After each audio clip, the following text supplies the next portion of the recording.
Say hi to Facebook. We've got Chris, the intern, here. We're going to talk a little bit of playoffs. We're going to talk a little bit of Chiarelli. We've got the Nation Dan. We've got the Squire sitting in. And we've got Atcombe, who is busy doing a playoff draft and may or may not be paying attention. I'm multitasking. Facebook just told me we're live. Hell yeah. Thank you, Mark Zuckerberg. Yeah. To start this broadcast off, we're going to talk real quick about the Peter Chiarelli press conference that just happened.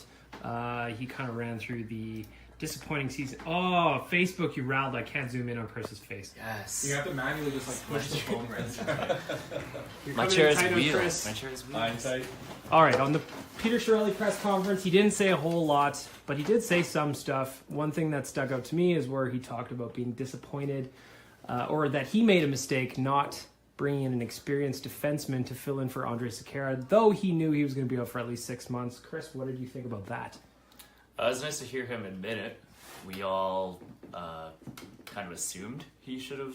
We knew what he should have done, and to hear him say the words felt good. It was nice. As good as you can, I guess. Yeah, like to see him own up to it is fine, but like it's a little late for it. So if he does makes the same mistake this next off season and the next season, then I'll be angry. Danger Dan, your thoughts? It's pretty frustrating to hear that he willingly kind of risked Sekera's health for a lost season, and here we are. Sekera's heading on to the IR. Oh, is he going to the World Championships? Yeah. Has that been announced? If he's able to play, yeah, he's going to play. All right, so he's risked his legs. There's a really good defenseman in Sekera, and he's hurt. So yeah, I agree with Chris. It's pretty frustrating to hear that. To me, he gambled on for no reason. Exactly. Yeah. I mean, we let Rick Griffin Reinhardt go in the summer for nothing. We let Brad Hunt go in the summer for nothing.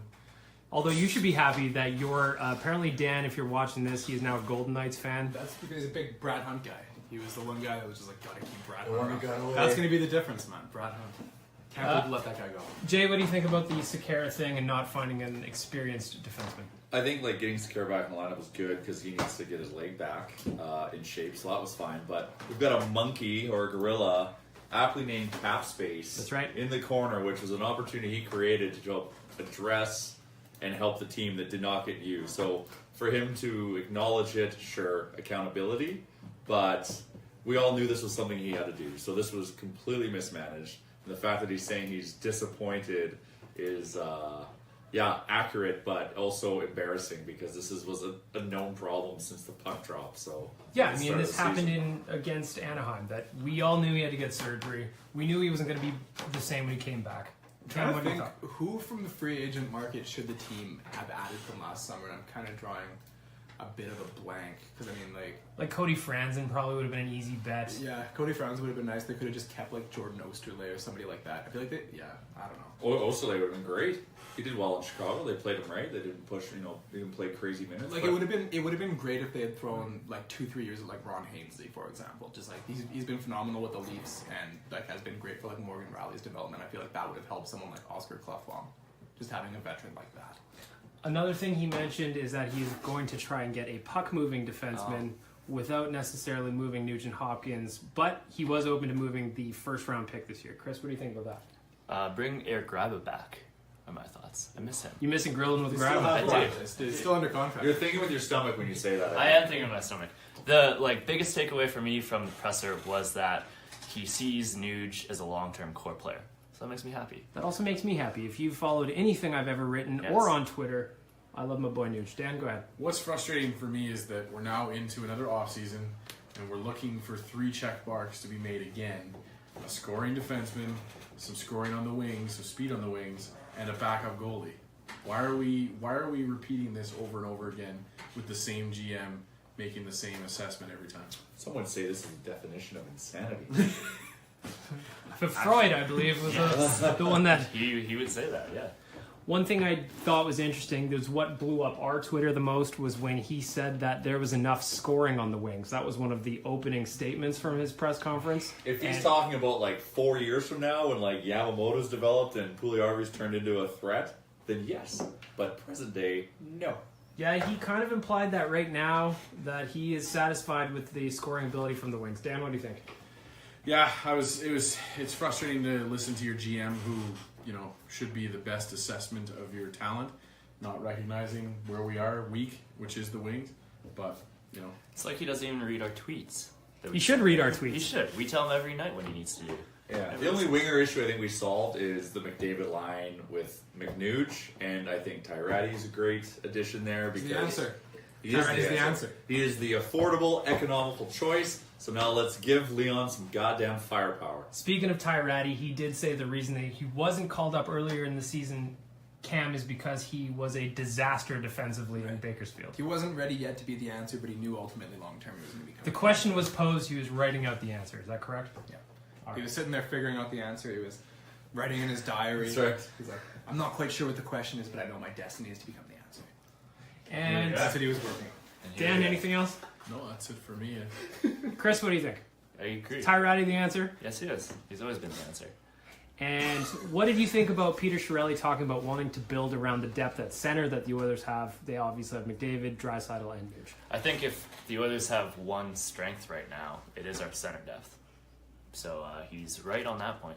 Dan, you agree? It relies heavily on Draisaitl being able to drive his own line, which he showed glimpses of this season, but he still has some work to do. So I think it'll be interesting to see if he can get some wingers, which he's happy with. But if he can get some wingers to help out Draisaitl, that'll be big. Jay? Nuge is no longer a center. He is Connor McDavid's wingman for life. So we've got two centers. So now we have to address the third center problem, which could be Strome. If you know, he kind of redeemed himself. I think as a third line guy, he's fine. So yeah, I think I could agree. We just need some wingers. We need wingers now. You need wingers now. I I think we need some. Sorry, Mike. I think we need some. Yeah, it's okay. I think we need some veteran to help kind of cultivate and bring up the Yamamotos and Pugliarvis. He also talked guy. about not necessarily having full confidence in Montoya as a backup and maybe being in the search of a backup, which for me is very frustrating because he traded assets for a guy that now he's not sure of. Chris? I don't hate Al Montoya. I'm happy with him as our backup. Al Montoya is the answer. At one point, he was He the is. answer. He is. He was the first person that I deemed the answer back at our what party was that? That was our Christmas party. It was our Christmas party. It was a staff party. I deemed Al Montoya as the answer, but I was kind of ooh. Well, I think Feeling what's it. frustrating about that too is that Laurent Brossoit is also not Shirley's plans, which I think is He's not the answer yeah. because Al Montoya is the answer. We know this. Al Montoya is, like, and no disrespect to Al Montoya, I think he was fantastic, but he's getting on in age, so like he's been Oh, I like, can zoom. he's been like a temporary answer. Temporary So, answer. a temporary answer, but I don't think he is the full time answer. So, who knows? Like, what is it, Montoya? 35 now? What is he at 36?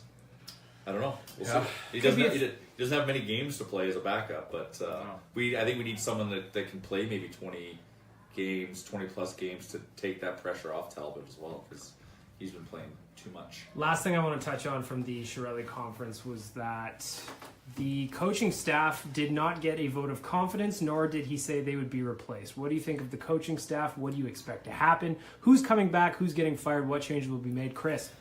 Todd is staying. His assistant coaches are not staying. That's my Todd's going to stay. Yes. Everybody else gets the axe. Dan? I think I don't know. I have a little bit of inside information to believe that Jim Johnson's gone. I don't know about Jay Woodcroft, but I think you might see a guy like Paul Coffey come into the staff in place of Jim Johnson. Koom, what do you think? Yeah, I mean it's kind of an odd one to be thinking about like assistant coaches as to whether that's going to make a big difference. But based on the way the special teams went last season, there's no way that they're all coming back next year. They are No. the wingers to the head coach, Exactly. and we have a winger issue. So we need wingers on both the team and on the bench. Is that right, Chris? How's the coffee? Cold. Changing gears over to the playoffs, we talked about the Eastern Conference yesterday. Today we're going to do our predictions for the West. Dan, I'll have you leading this off. Yeah, for sure. So we're going to start off with the Nashville, Colorado series. So first off, you're going to pick the team, announce the team that you're picking, and how many games they're going to be winning that series in. Chris, go ahead. Nashville in 4. That's my first Sweepskis. prediction. Broom's out. Yep. Shovel's Jay? out. The sweep shovel. I've got so much respect for Nathan McKinnon. So I've got to show some respect in the sense of Nashville wins in 5 and Colorado's able to win 1 game. Koom? I think Colorado's going to win as many games in this year's playoffs as they did in last year's playoffs. Which is 0. Go ahead, Dan. I think I have more respect for Nathan McKinnon, being a former Halifax Moosehead season ticket holder.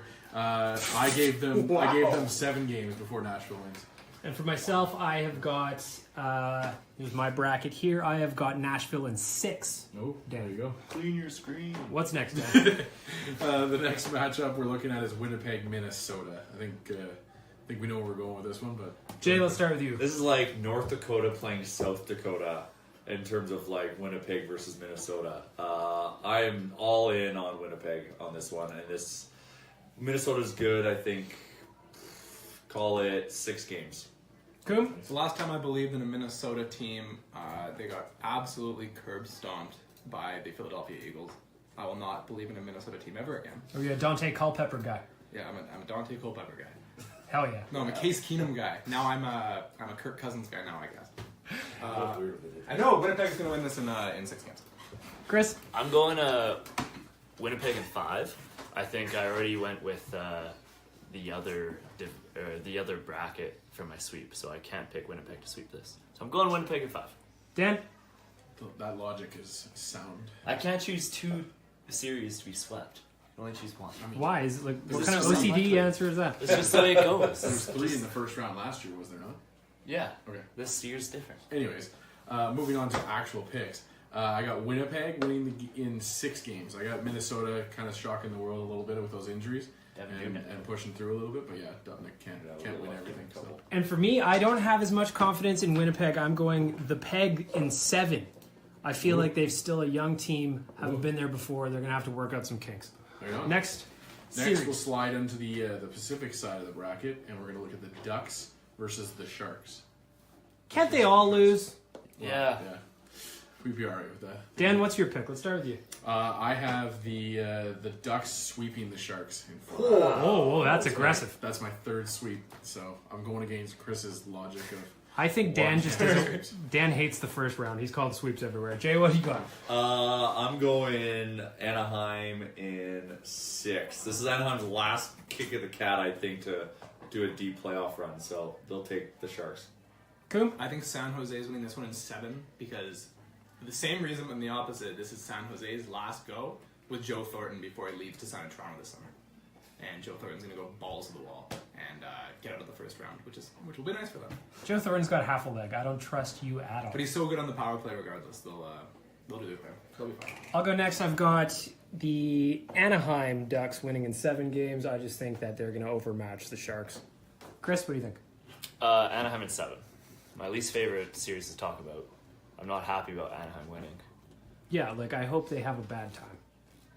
I'm also not happy about Anaheim winning the next series against Vegas, but we can talk about that next week. Dan, what's next? You just spoiled your pick for the next one. It's alright. Because the final one. Don't we're even looking- ask him to do his pick. The fact we're talking about Vegas in the second round of anything is hilarious in itself. The final one is going to be the Vegas Golden Knights versus the LA Kings. So we got a royalty battle here. What do we got, boys? Well, I'm guessing I know who your allegiance lies with. You might Newfound be surprised, Golden Knights fan, Danger Dan. but you won't be because Vegas is going to win this one in 6. Jay, what do you think? I think the fairy tale is over. The Golden Knights are going to lose in 6. I got a feeling the Golden Knights are all out of protein powder, and I think LA is going to pull this one out in 6. I think the Golden Knights have a series in them. I don't think they have 2 series in them, but I'm going Golden Knights in 6. And I have got the Kings taking care of business in 6 games. I don't think the Golden Knights are going to be able to match up well against the Kings team that has been there, done it, and the luck is over. You know who didn't think that the Golden Knights could do anything this year? Everybody. And look where they are now. And I would like look to where they're change gonna my pick. Oh! The Kings are going to sweep the Oh, fake that's- news Golden Knights. Dan, you were getting excited there. You go. thought I was going to go I Golden thought Knights. I turned them, but yeah. That's alright. That's alright. You Oh, guys fueled the fire you guys- more, yeah. fan guys the can- flames. You guys can come back to me when Vegas is moving on to the 2nd round and the 3rd round and then the final. I don't think if they move on, I'll talk to you. I don't think I could. I put too much out on the line here. Dan's got a Golden Knights jersey he's waiting to reveal. I don't. I didn't buy that. I think that those gold armbands is a hideous thing. And the hat. is Those are the best part of it. Hey, if you're a fan of a team, it doesn't matter what the jersey looks like, you love it. Ah, I'm wearing I don't know. the I never loved those Oilers pajama jerseys from the 2000s. Those were rough. I hated the way they looked. Like Is with it the white one? the meteor? No, Oh, the sleeve cut off Oh halfway yeah, through. those were we endured them because we're fans. But yeah, I like the current. Seeing pictures of those from the past is just. I own a Sam Gagne of those. I own Sam Gagne's jersey and a pajama. Do you have the C on it? I don't. I don't have the C on it. Anything else, Dan? The final thing is just because we are running a free nation fantasy draft as well, which we'll give a link to sign up to in this article. We're gonna just list off one of the boxes, and you guys say who you'd pick out of that box. Yeah, whoever made So- those made them very difficult. So box number 9 has Brent Burns, Drew Doughty, PK Subban, and Dustin Byfuglien. Easy call for me, PK Subban, because Nashville's going the furthest. That's fair. That's fair. Chris, who you got? I don't think you can argue with PK Subban. Dan? I would go with Brent Burns. Just simply an offensive dynamo that I think even like a 7-game series, he might outscore PK Subban who goes even 3 rounds. Jay? Oh, I am torn here between PK and Byfuglien, but I'm going to vote just strictly with my heart, and I'm not a fan of Subban, so I'm going to go Byfuglien. Let's do it, man. I'm going to, but Nashville's going all the way, so. A lot of Subban love. They got to get through Winnipeg. And That'll then be a good series. That'll be a Looking great forward to series. it. A lot of love for Subban from Box 9. Go to nationdrafts.com. Sign up. It's a free draft. We got cool prizes.